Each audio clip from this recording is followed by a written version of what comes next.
Magandang araw sa inyo. Ako po si Banat Bay at eto na nga, pag-usapan na po natin ang mga issue na may init sa ating lipunan. At eto, bagong-bago ho ito ha. Mapapawalang sala na si Pastor Kibuloy. Nako, bakit kanyo? Kasi ho may matinding nagaganap ngayon sa Amerika. Ngayong panahon na ito, kakatapos lamang po ng inauguration ni Pangulong Donald Trump, si Paring Donald. Si Paring Donald, di nyo kilala yun? Si Paring Donald, siya lang naman ng natin yan, kababata natin yan. Si President Trump kaka-inaugurate lang po niya. Alam nyo, katotoo lang, ito'y napakalaking matinding pagbabago sa Amerika. Kasi alam nyo, para lang sa kaalaman ng iba, marami hong batas ang nangyari sa Amerika na tila, sabi nga nila, lalong-lalo na ho ng mga evangelical church, tila natanggal ang Diyos at ang Biblia sa kanilang bansa. Kasi nga meron daw itong si Biden, may hindi ho ganun katulad ni Trump. Na siyang, alam naman po natin, proud na kanyang iprofess ang kanyang pananampalataya. At the same time mga kababayan, ngayon po ay nagkaroon ng pahayag nga naman na talagang iimbestigahan at ititigil na ang mga panggigipit sa mga church denomination sa Amerika. Yan po ang mangyayari ngayon at tila isa sa mga masasabi nating matinding epekto ay yung kay Pastor Kibuloy. Panoorin po natin ito ha. Kasi alam nyo kung bakit ko nasabi ito. Kasi ito ang nangyari at pinagbasihan ng mga akusasyon ng Pilipinas kay Pastor Kibuloy. Diyan nila binasi, lalong-lalo na po yung si Ontiveros. Dito niya binasi yung kanyang pahiring-hiring dito sa kaso niya ni Pastor Kibuloy sa Amerika. Ito ang nangyari, nagkaroon ng revelasyon. Panoorin po natin para mas maintindihan natin. Pasok. Hindi po si Banat Bayan. Iba po yan. Jamaican po yan. Pasok. Thank you. Senator Hawley. Thank you very much, Mr. Chairman. Ms. Bondi, welcome. Congratulations on your nomination. I'm so glad that you've been nominated, as we discussed when we had the chance to meet. Thank you. It was a pleasure to work with you as the State Attorney General for a number of years, and I'm delighted. Meron ng may caption na Tagalog para mas maunawaan natin ha. Tuloy. Delighted to see you here today before the committee. I look forward to your confirmation. You will be confirmed. I too have taken. Ikukumpirma ho itong bago nilang opisyal, kino-confirm ho ng mga senator ho ito. Pansinin ninyo yung mga senator nila. Nakalagay lang niya, Mr. Howley. Di ba? Sorry, tama naman. Di ba? Hindi katulad sa Pilipinas. Meron pang, Your Honor, Senator. Kagalang-galang, kahit di naman kagalang-galang. Totoo naman sa kanila, simpleng-simple lang, Mr. Howley. Note of the number of times you have been asked about weaponization of the Department of Justice as if it was a theoretical possibility that might happen in the future. One of my colleagues on the other side said, weaponization may well occur under your tenure. We all know that weaponization has occurred like we've never seen before in American history under this administration. And I want to get even more specific. Under this administration, yung kay Biden pa, si Biden pa po nakaupo dito. So sinasabi niya dito, meron talagang weaponization ng pagtutuligsa sa mga churches sa Amerika. Kinukumpirma niya. Ngayon, itinatanong niya dito sa bagong opisyal. In the last 4 years, this administration has carried out an unprecedented attack and campaign against people of faith. Yan tinatanong niya, sinasabi niya, kino-confirm niya. If you look at the numbers, we've never seen anything like it before in American history. It has been one of the most disgraceful chapters in the history of the Justice Department and in the history of the FBI. Mantakin mo? From Department of Justice at sa FBI nang gagaling yung pang-uusig. Naku po. Parang sounds familiar. Bakit kanyo? Ganyan din po sa atin Sa atin, hindi sa DOJ. Actually, pati sa DOJ. Pero ang talagang matinding bumanat dyan, yung DILG. Di ba? O, tapos sino ginamit?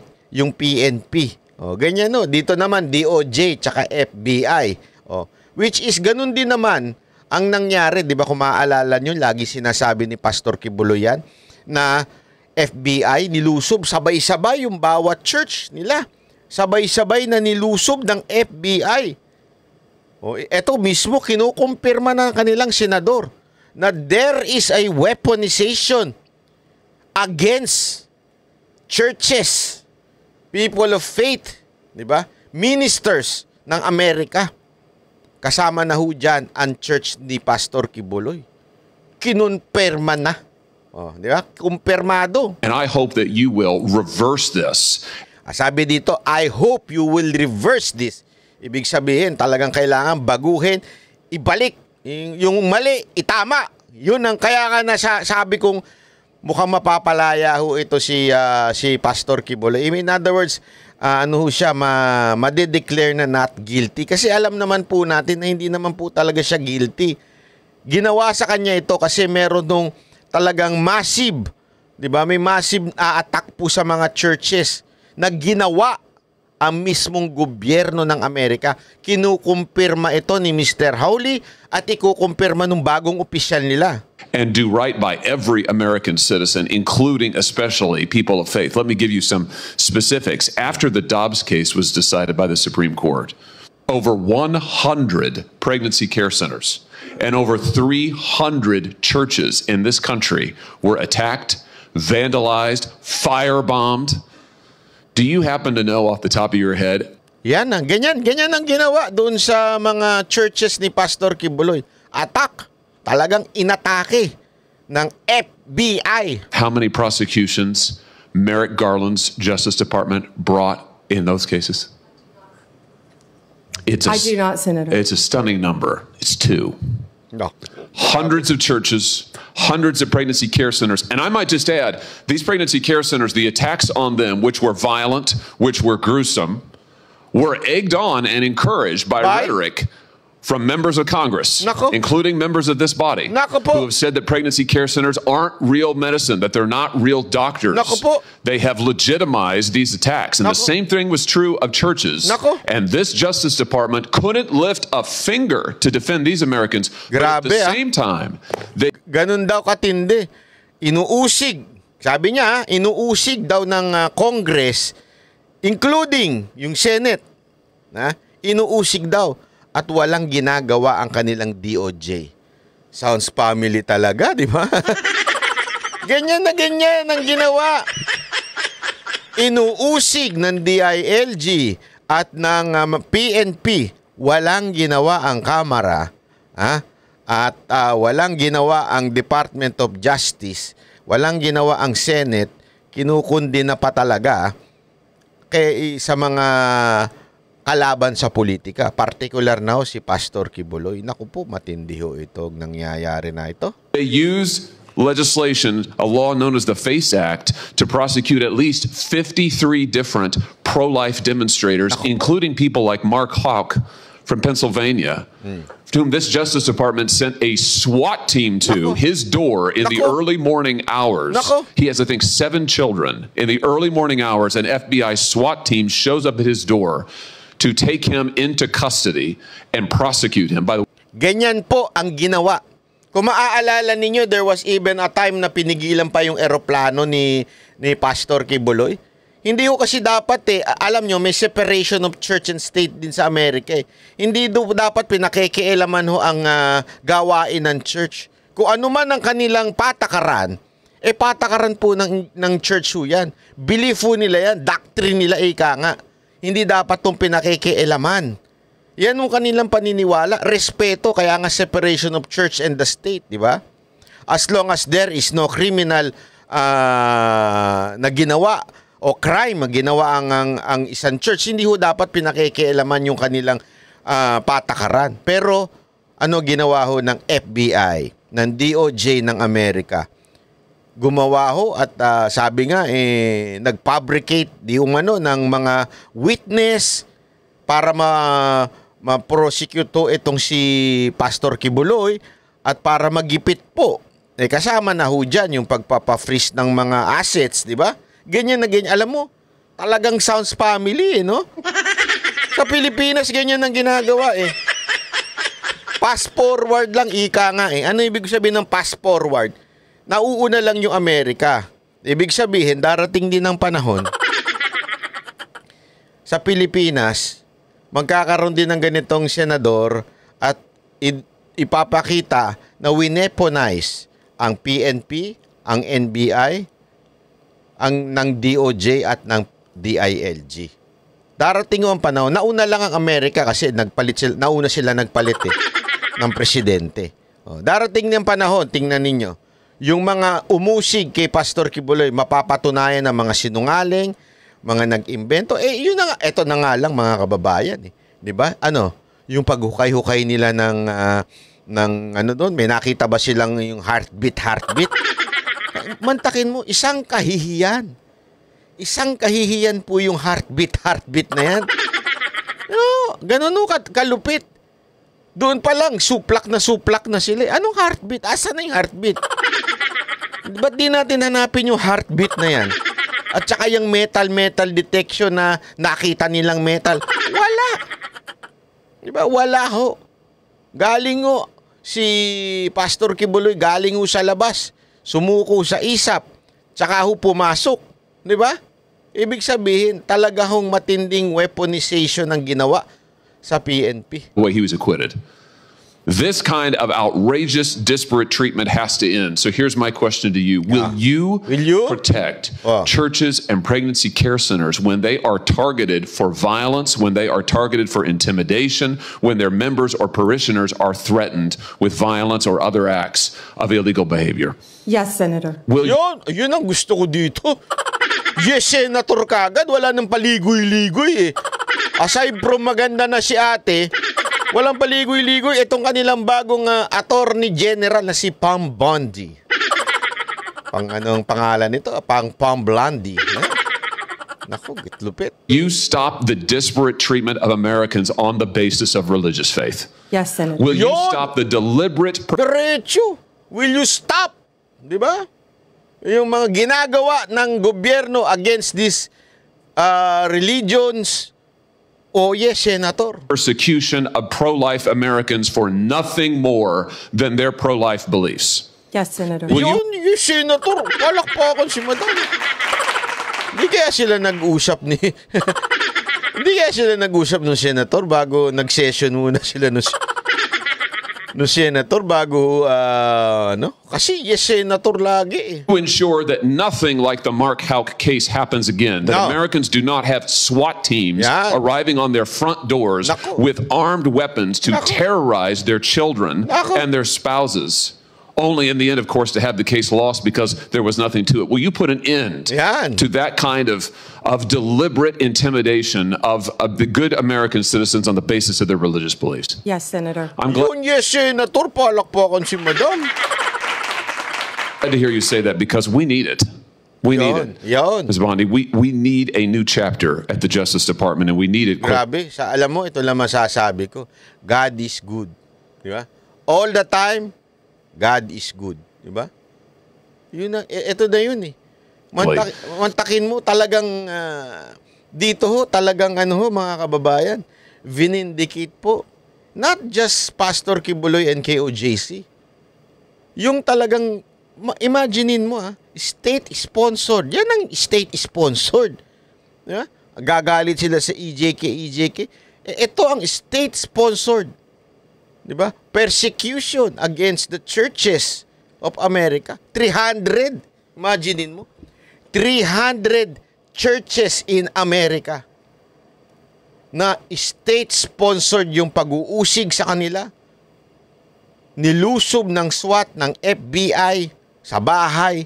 Ganun na ganun ang ginawa sa mga taga-KOJC sa Amerika. Alam mo, sana nga one of these days, kaya lang medyo na-busy po ako, pasensya na. Actually, binigyan po tayo ng pagkakataon ng SMNI. Sinabi po ng SMNI na ipapadala po dapat talaga tayo para sa inauguration ni Trump. Kaya lang po, kauuwi ko lang ho kasi medyo parang hindi pa ho kaya ng aking katawan na bumiyahe na naman ng ganong kahaba. Alam nyo, sana someday gusto ko makausap ang mga taga KOJC sa US para humaykwento nila kung paano yung experience nila. Personal kong marinig yung kanilang experience kung paano sila nilusob, 'di ba? Kung paano sila inabuso, para makita natin talaga na nangyayari pala talaga ito. At diyan ipinaturn yung ginagawa ng ating gobyerno ngayon kay Pastor Kibuloy. Diyan ipinaturn, 'di ba ho? Yung ginawa ng Amerika.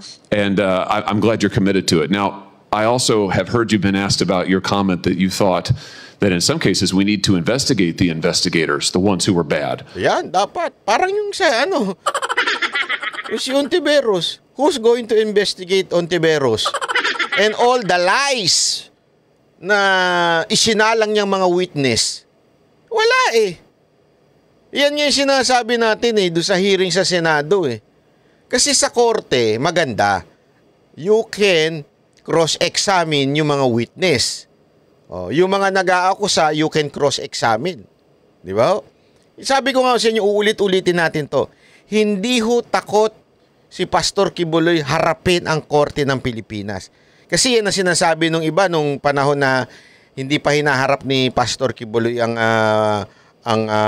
korte. Bakit? Akala ko ba hindi siya takot? Ganyan. Hindi ho siya takot.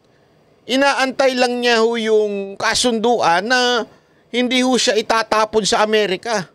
Kasi nga ho, yan ang nangyayari sa Amerika. Imagine ninyo, noong time na, kasi ang talagang intel noon, pag humarap sa hearing, nung panahon na hindi humaharap sa hearing si Pastor Kibuloy, kung humarap sa hearing sa Senado o sa Kamara, extra na ho siya, yung rendition, yung gagawin sa kanya. Talagang dudukutin na siya ng Amerika. Papunta sa dadalhin na. From Senate and Congress, idediretso na daw siya sa Amerika. At that time, yan na nangyayari. Ayan, nanggaling na sa bibig mismo ng senador. Nanggaling na mismo sa bagong attorney general na totoong nagkaroon ng state-sponsored persecution against churches. Kung humarap siya noon sa Senado, pinatapon siya sa Amerika.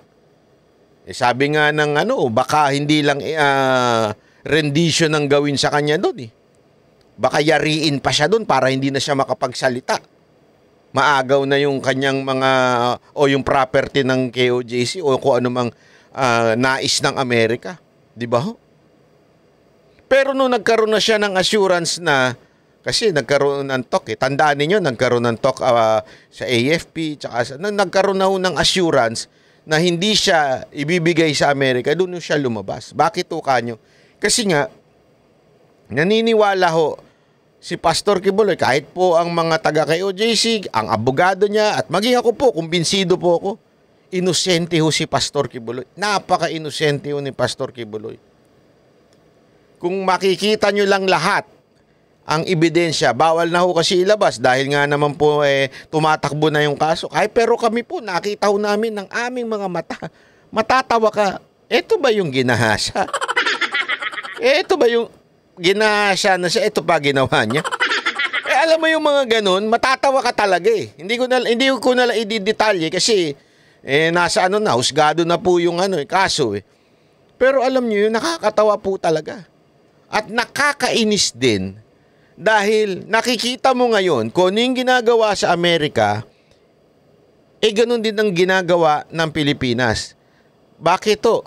Kasi nga ho, alam naman po natin, without the support of Pastor Kibuloy, malaking mababawa sa kampanya ni Pangulong Duterte noon. So iniisip nitong praning na gobyerno natin na eradicate natin muna yung mga sumuporta kay PRRD para hindi suportahan si BP Sara Duterte. Tandaan ninyo, Yan naman ang target nila dyan eh. Aside from naiinggit sila sa pera ng KOJC, ang target nila dyan para hindi masuportahan si VP Sara Duterte sa darating na eleksyon. Alam na natin kung sino may pautot niyan. Ito lang tanongin ko kayo. Sino ang namuno ng talagang persecution? Diba? Sino? Si Secretary Abalos, kasama niya si PNP Chief Marbil. Ano ho ba naririnig natin kay PNP Chief Marbil? Sino daw ho ba ang naglakad ng appointment niyan? Di ba yung makakalaban ni VP Sara Duterte sa 2028? Alam na ho natin. Ang takbuhin ito. Ganyan na ganyan ang ginawa sa Amerika. You know, I have to say, I'm glad to hear you stand by that. We need to do that. Yeah, I think so. I think so. We need to do that, sir. I'm really happy that you know. You need to do that. Yes. And I'll give you another example. I'm sure you've read about this memo, which I now hold in my hands. This memo that was developed by the FBI field office in Richmond, Virginia, 23rd January 2023, targeting Catholic parishes for spying, for recruitment of infiltrators. I mean, the memo goes on and on and on about the FBI's plans to put assets into Catholic parishes, into choirs. This is an unbelievable assault on America's First Amendment. Grabe ho yan. Isipin nyo dokumentado, inutos. Dokumentado, galing mismo yung dokumento na yun sa FBI field office. Inutusan na mag-spy, pumasok sa church, di ba? Makisalo doon para talaga manmanan ang ginagawa ng mga churches. Naku, grabe ho. Rights, and we only know of it because of a brave whistleblower who came forward and released it to us. And I will tell you, I have never been misled and lied to like I was by the current Attorney General and the now former FBI Director when they sat right where you're sitting now and told this committee, oh, we don't know anything about it. Dinay daw nung Secretary General tapos naging FBI Director. Wala kaming alam dyan. Kalukuhan niya. Parang naririnig ko yung boses ni Senator Rontiveros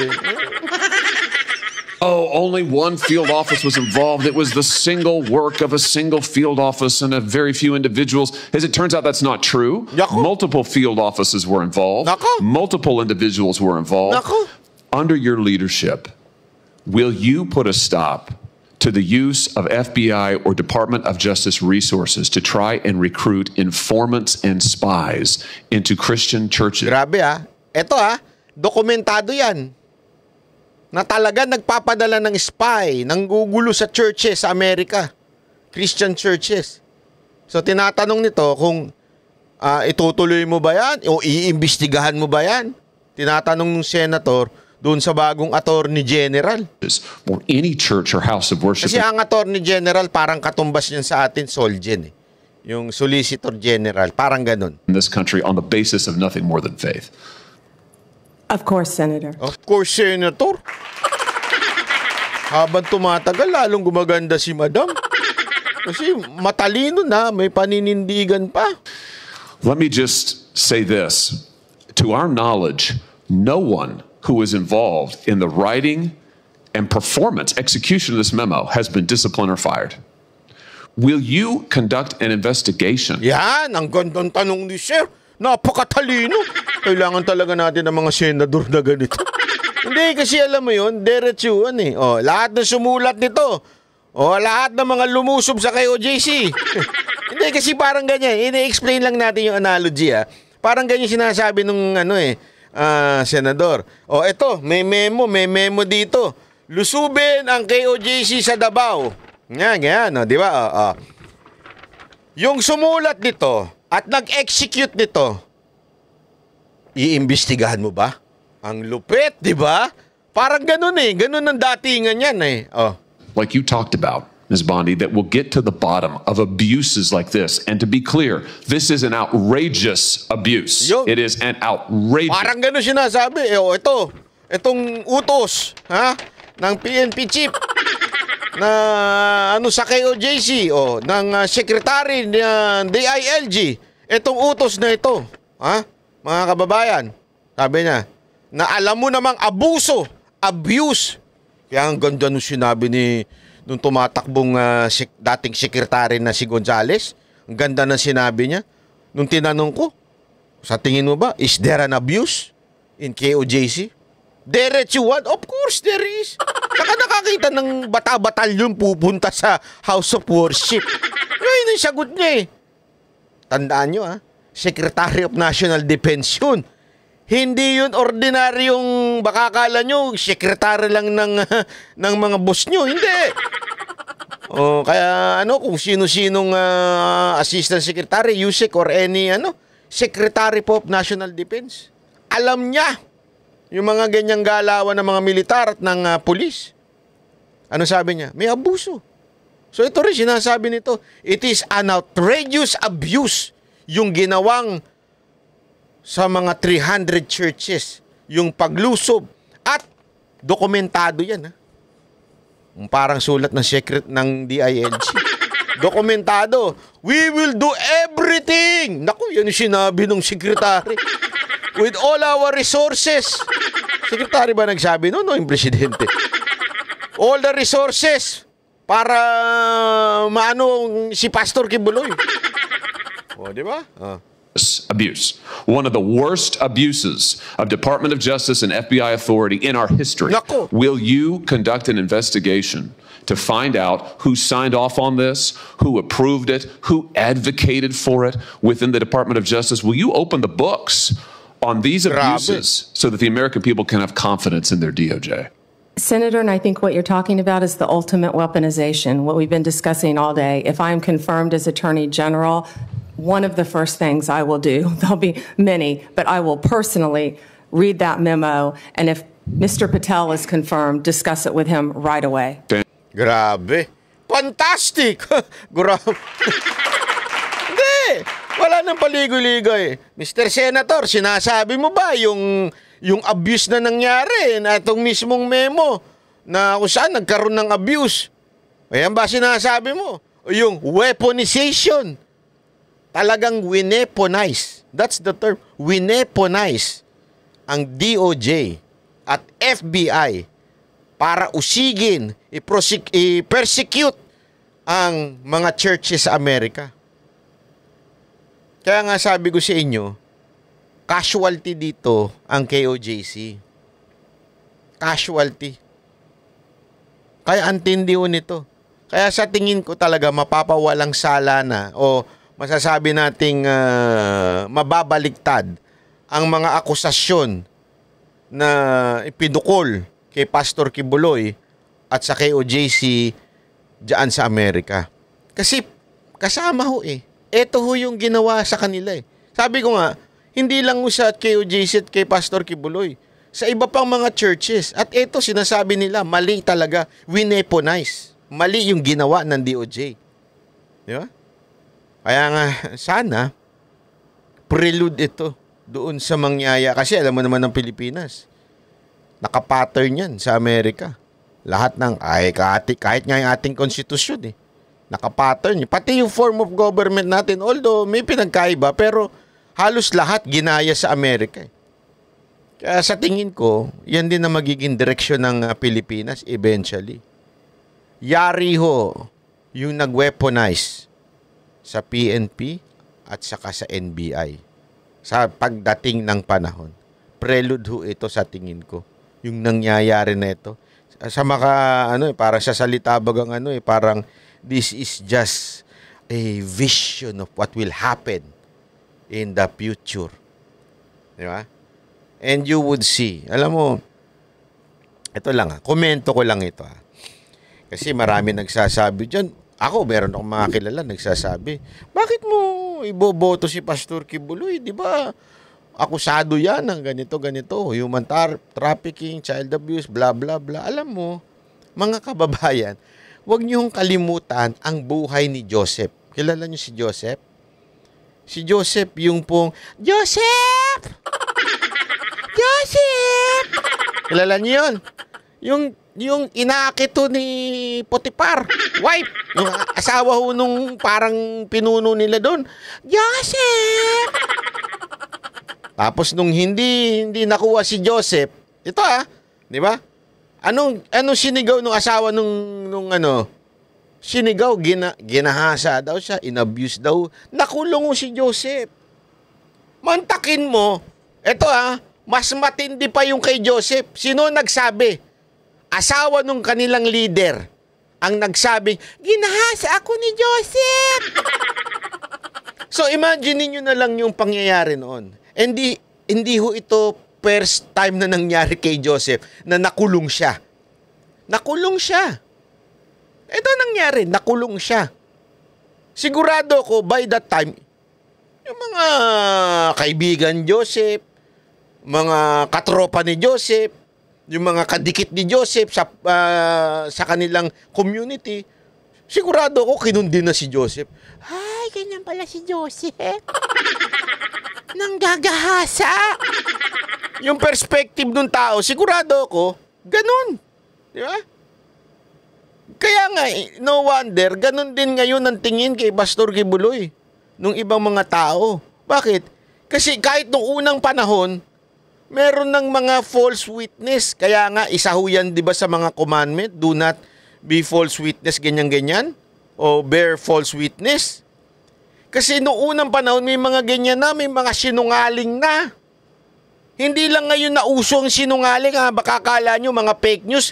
Nangyari na yan noong unang panahon. As a matter of fact, katulad ni Joseph, nakulong, naparusahan. Pero ano kinaganda? Sabi nga, ang plano ng Panginoon ay kakaiba.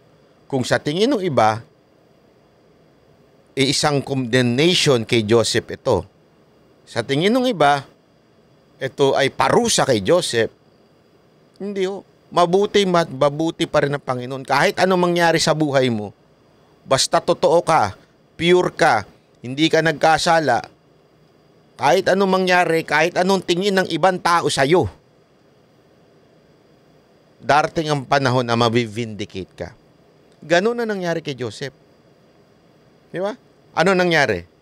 Siya ang naging pinuno doon sa yung naging mayor doon sa loob ng kulungan. Yan ang istorya niya.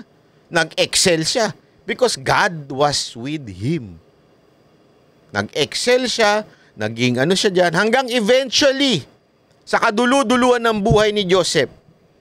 Kahit nga yung mga kapatid niyang ginulpi siya at itinapon siya, di ba? Biglang na-realize nila kasi naging kanang kamay na ng Pharaoh sa kanila. Si Joseph, sabihin, na-vindicate na hindi pala siya nagkasala, hindi pala siya at naging pinuno na siya. Yung mga kapatid niya, ano nangyari? Lumapit sa kanya ngayon, di ba? Ganda ng istorya ni Joseph na tila kinundi na ng society pero ang ending ginamit pa rin siya ng Panginoon. Alam mo, nakikita ko dyan yung buhay ni Pastor Kibuloy. Si Pastor Kibuloy, ngayon kinukundi na siya ng mga tao. Siya ho ay talaga nga namang kung ano-ano sinasabi sa kanya.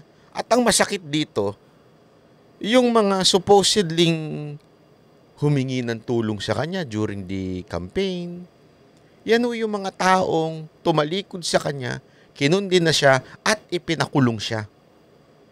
Masakit. Masakit po yan. Pero alam nyo, eto, sigurado ako dito. Kasi basta, hindi ko na sasabihin.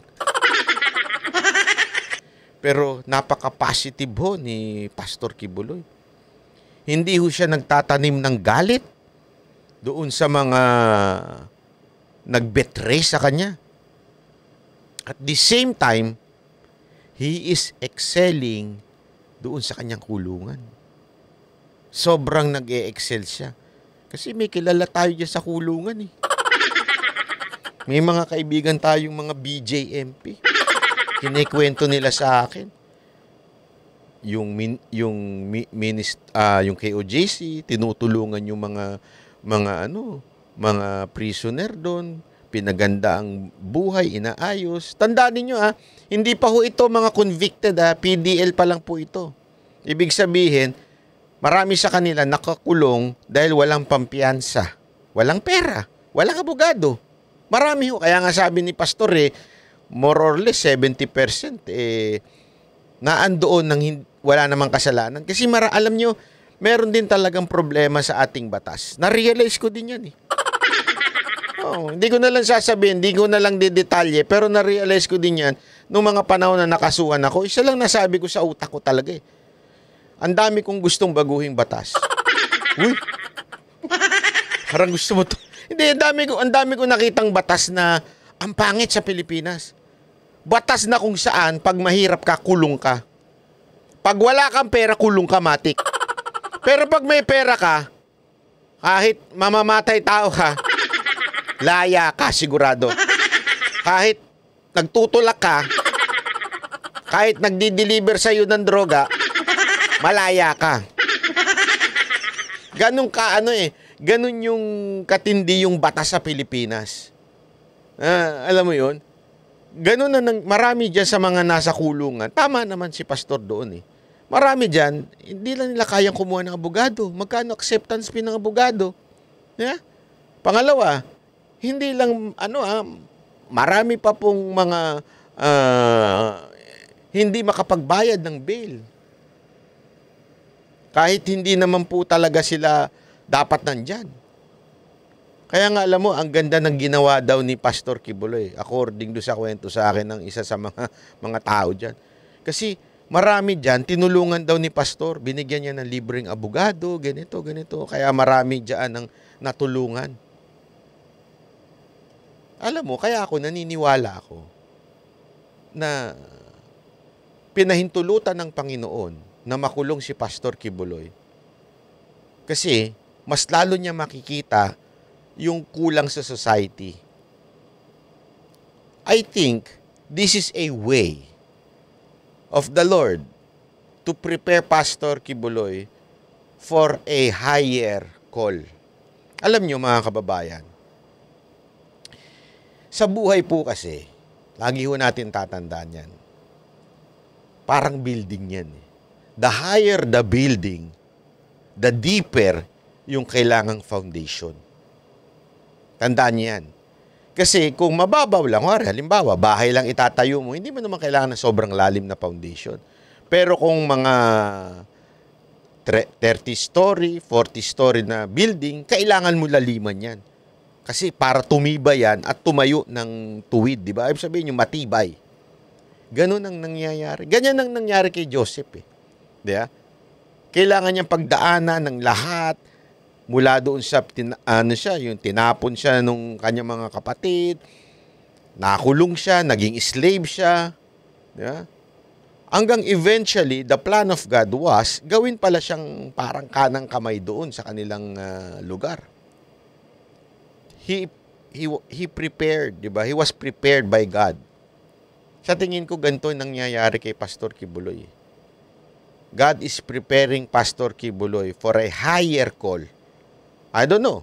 I mean, I really don't know. Pero ako, kaya nga alam nyo, todo suporta natin dyan Kasi tingnan nyo itong nangyayari dito sa Amerika, this is a vindication. Navi-vindicate si Pastor Kibuloy dito. Pati yung mantakin mo Noong una, sabi ko nga sa inyo, ako yung personalidad ko yung hindi paniwalain Ako po yung taong hindi gullible. Ako ay lumaki sa paniniwalang katulad ng Berean Christian. Basahin nyo sa Biblia. Ang Berean Christian, hindi basta-basta naniniwala. As a matter of fact, nung nagturo si Paul, ang Berean Christian, tinignan ng Scripture. Hindi sila basta naniwala kay Paul. Sinisigurado nila, yung tinuturo ni Paul ay same sa Scripture. Diba? Ganun, ang same dun sa Old Testament, same doon sa mga turo ng disipulo. Berean Christian ang tawag dyan. Yan ang natutunan ko. Huwag kang maniwala. agad-agad. You question everything. Ganyan po ako kay Pastor Kibuloy. Hindi ako basta-basta naniwala na, kasi marami nang kikwento sa akin, bye. Eto sasabihin ko sa inyo ito Nung unang kinikriticize ko si Pastor Kibuloy, eto honest, ko lang to Maraming bagay ako kinikriticize. Kasi hindi ako makapaniwala sa mga ilang bagay. Ganyan. May tumawag sa akin. Nagngangalang Greco Bellica. Si Greco Bellica, matagal ko ng kaibigan. Matagal na kaming nag-uusap niyan. As a Christian, as a pastor, matagal na kaming nag-uusap niyan. Sinabi niya sa akin, bye. Binabanatan mo si Pastor Kibuloy? Sabi ko, medyo kasi ganito. Alam mo, bye, mabait yan. Sobrang ganito yan. Kinuwento niya sa akin yung istorya ni Pastor Kibuloy. Sabi ko, ganun ba? Although I trust Greco Bellica so much as my brother in faith. Nagtitiwala po talaga ako sa kanya. Pati sa prinsipyo niya. Hindi ako kagad naniwala. Sabi ko, totoo ba ito Pero I open my eyes and my ears. Tinignan ko talaga, sabi ko, totoo, kaya itong kinikwento ni Greco. So ako mismo, tinignan ko, ni-research ko, pinag-aralan ko. I did my part. Sabi ko, hindi ako papayag na because of the influence lang ng mga ilan na naninira kay Pastor, maano na ako. And, alam mo, lo and behold, in-invite po ako ni Pastor sa kanilang lugar. As a matter of fact, ito honest opinion ko ito mga taga kayo JC pasensya na. Duda ba ako noon Ba't kaya ako nito inibitahan? Hindi kaya pagpasok ko doon, ikulong na ako? Baka nako, patay kang bata. Kasi walang biro kasi ang unang perception ko noon, kulto Baka ito. Alam mo naman, di ba? Yung ganun yung na baka mamaya pagdating ko doon, kidnapin na ako. Mga MPA pala ito mga to. Ganun talaga Alam mo yon, sabi ko. Pero syempre, since may mga tao na nag-guarantee sa akin na, bye, iba si Pastor pag na-meet mo. Talaga siya, ganito. Okay, sige. Nagtiwala ako. Sabi ko, sige nga, punta ako. Papakinggan ko lang. As a matter of fact, you ask si Boss Dada, si Coach Oli. Sinabi ko sa kanila yan Basta tayo, makinig lang tayo. We open our ears and eyes kung ano yung makikita natin, obserbahan natin. Huwag kagad tayo maniwala. And nandun na nga po kami. Yung unang pagkikita namin, di pa po wanted si Pastor nun. Pinaliwanag niya ang lahat ng bagay. Pinakita niya. Hindi lang siya nagpaliwanag, nagkwento, bla bla bla bla bla. Alam mo, ganito ako. Hindi. May mga pinakita siyang dokumento. Pinakita niya akusasyon. Tapos, challenge siya kami. Ask anything. I will answer you. Tanong kami, diretso ito, Pastor, ganito kasi, ganito. Ito kasi yung akusasyon sa'yo, ganito. Ako po kasi yung tipo ng tao na hindi ka bubulahin. Pag meron ako sa yung gustong itanong, dahil hindi ko alam at akusasyon sa iyo to, itatanong ko yan. Kaya nga doon sa ito, kwentong to, sana walang nanunood ng mga taga-SMNI. Hindi kasi doon sa SMNI, tawa ako ng tawa. Doon sa first senatorial, kay Coach Oli tsaka kay Master Jude, sabi ko, napakaseryoso ng mga to nung pinanonood ko, sabi ko, kung ako to, hindi ko to mapipigilan. Hindi ko talaga mapipigilan magtanong, mag-follow up question. Kasi ayoko nung ayoko nung nakakarinig na alam ko naman binubullshit lang ako. Alam mo naman, tinatarantado lang yung mga Pilipino. Talagang tatanungin kita. Kaya nung pangalawa na, yung second, actually nung gabi pa lang kinakausap ko na yung aming boss doon. Sabi ko, seryoso ba kayo? Kukunin niyo ako? Kasi Saturday nung Sunday, sige na nga. Nag-iisip talaga ako. Yung guest namin, pinag-aralan ko talaga. Akala nung siguro hindi ko kilala. Pinag-aralan ko talaga sila kung sino sila. Kasi nga, gusto kong magtanong ng totoo. Hindi ako magpapaano doon sa basta lang na script, ika nga. Tatanungin ko talaga kayo ng tatanungin. Kasi pinag-aralan ko na itong mga tao na mag-guest. Buti naman.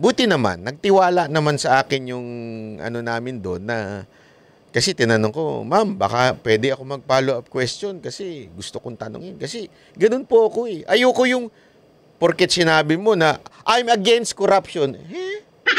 Lahat naman ng Pilipino nagsasabi nga I'm against corruption. Pero, puro corrupt naman. Kaya, alam mo, ganun yung personality ko.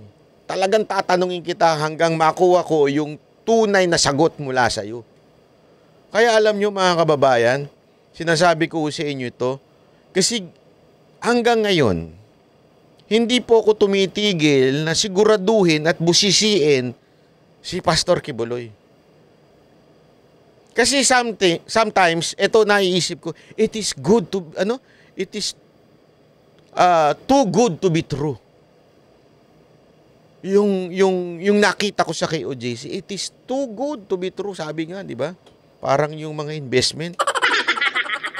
Pero alam mo, habang kinikilala ko si Pastor at yung mga tao na nakapaligid sa kanya at saka yung mga membro ng kanilang church, mas nadidiscover ko pa na talagang organic, totoong tao ito. Totoong tao ito. At ang puso nito, tumulong.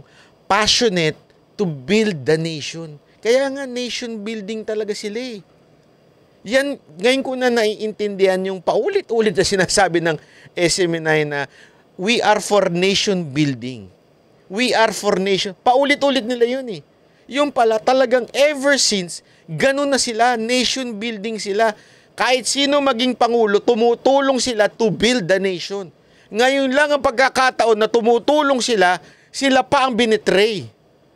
This is the only administration na binitray sila. Amidst na ang ginagawa nila, tumulong, sumuporta sa AFP, alam mo yun, labanan ng insurgency, tinutulungan nila ang AFP para labanan ito, tumutulong sila sa kapulisan, tumutulong sila sa mga IP, nation building nga eh.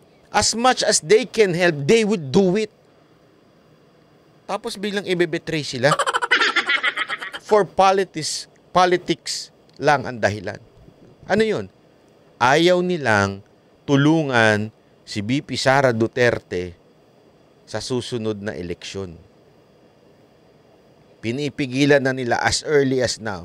Kasi meron talagang misyon ang kalaban. Destroy everyone that would help VP Sara to be the next president. Hindi pwede. Kailangan manalo tayo. Yan ang kanilang prinsipyo. Kailangan manalo tayo, tuloy-tuloy yung pagnanakaw natin. Kailangan lahat ng nakapaligid at lahat ng tutulong kay VP Sara Duterte ibagsak. Number 1 na dyan ang SMNI at si Pastor Quiboloy. Alam nila yan. And that's why vindication sobra. Etong nangyayari sa Amerika.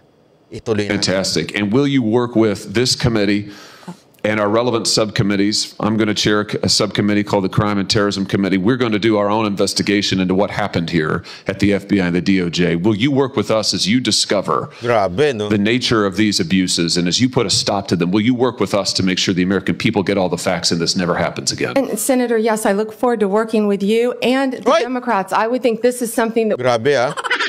Senator, I'm looking forward in working with you. Pag ano naman ang magsabi sa akin. Senator Banat, I am willing to work with you. Gago! That we can all agree on both sides, that this should not be happening in the United States of America, and work together on it. That's fantastic. Let me ask you one other question here in my just few seconds that are remaining. This memo targeting Catholic parishes repeatedly refers to as an expert source a group called the Southern Poverty Law Center.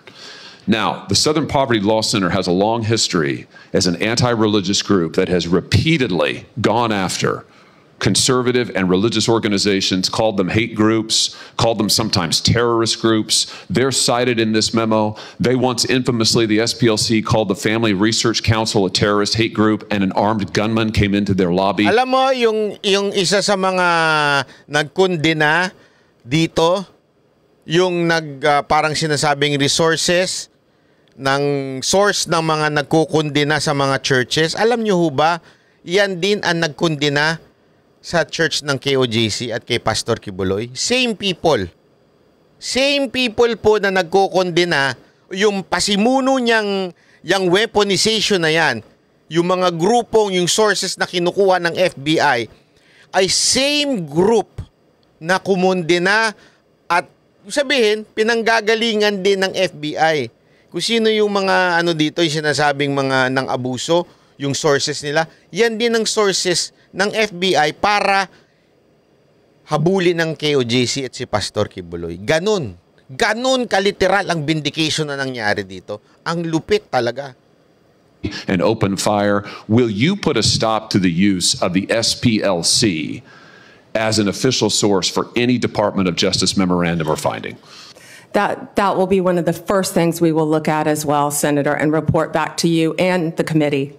Thank you very much. Congratulations. Thank you. Yun, congratulations! Ang lupit, palakpakan natin. Ako, eto mga kababayan, I'm not here to convince you of Pastor Kibuloy. Alam ko naman marami sa inyo would vote for Pastor Kibuloy. I'm not going to convince you and tell you what I know. Kayo po mismo, i-research ninyo. Kasi sabi nga, di ba, Biblia na ho nagsabi nito, Panginoon na, how can we know if that person is true? Sabi ng Panginoon, you can know them by their fruits. Ulitin ko. You can know them by their fruits. Hindi ho sinabi ng Biblia, you can know them by how much verses they can memorize. Hindi ho. How much, sabihin na natin, how many quotations that they can quote o verses na i-quote nila sa'yo. Hindi yun. By their fruits. Ano yun? Fruit of the Holy Spirit. Love, joy, peace. Huwag na ho tayong magpaligoy-ligoy sa doktrina. Kasi sometimes magkakaiba ho tayo ng doktrina. Magkakaiba ho tayo ng interpretasyon. Kaya ngayon ang tanong ng disipulo, paano malalaman? Sabi ng Panginoon, by their fruits. Bakit? You cannot fake love. You cannot fake peace.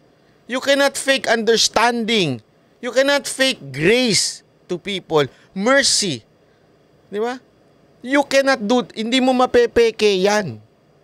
Yan ay simpleng napakasimpleng bagay ho yan na mahirap gawin kung wala ka talagang relasyon sa Panginoon. Yun lang po yun. Ang akin din, ganun din. I'm not saying tama ang ganitong relihiyon, tama si Pastor Kibuloy, tama si KOJC, hindi ho. This is not about religion. Ang akin, may prutas ho ba na ginawa si Pastor Kibuloy? Meron ho bang resulta yung kanyang pagtuturo sa kanyang iglesia? Yung mga sinasabi niya ba ay merong kasamang gawa? May kasamang prutas? Kasi ganun din po yan sa politika. Marami yung politiko, wala yung politiko magsasabing, ako, pro-corruption ako. May narinig kayong ganun? Ako, tatakbong senador kasi gusto ko magnakaw. Ako, tatakbong senador kasi gusto ko lang sumikat. Walang magsasabing ganung tumatakbong senador. Lahat yan, sasabihin nila, I'm anti-corruption. Lahat yan, sasabihin nila, I want to serve. Pero ang tanong, may prutas ho ba sila? Doon sa mga nakaraan nilang serbisyo, o kung ano man ang ginawa nilang trabaho, o kung ano man pinanggalingan nilang komunidad, meron ho ba silang prutas? Ibig sabihin ng prutas, meron ho ba silang resulta ng mga ginawa nilang yun? Ako, ang sigurado ko, meron si Pastor.